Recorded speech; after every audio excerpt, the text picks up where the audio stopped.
everyone, welcome back to KD's Business Tips. Michael Lapid here talking to you today about corporate income tax returns, just a basic understanding. First question is, who has to file a corporate income tax return? All resident corporations, except for tax-exempt corporations such as treaties or charities. They have different returns to file. They still file, but different returns. But every corporation, even if you don't owe tax, if you're a nonprofit, that's different than a charity, right?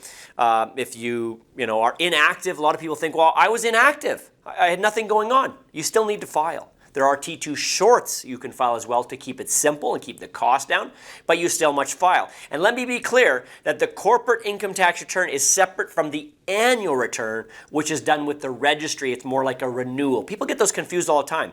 The corporate tax return with the CRA and the annual return with the provincial government are two different things. One's a registration, one's a tax return, okay? Also, non-resident corporations must file tax returns too as well. In many cases, if it's operating with taxable supplies or taxable income in Canada, typically they will need to file. Now, you do have a deadline to file, and the deadline to file your corporation is 6 months. Your tax return, corporate tax return, 6 months after the year end.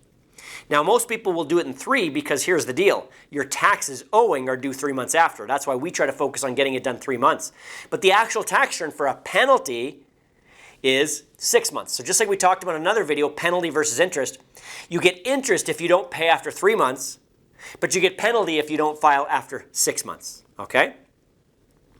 Now remember, the tax year of the corporation year end can be whatever you choose. It doesn't have to be December 31st. It can be whatever day you choose, but try to choose it on the end of a month, obviously. You don't want it in the middle of a month. That just wouldn't make sense, okay?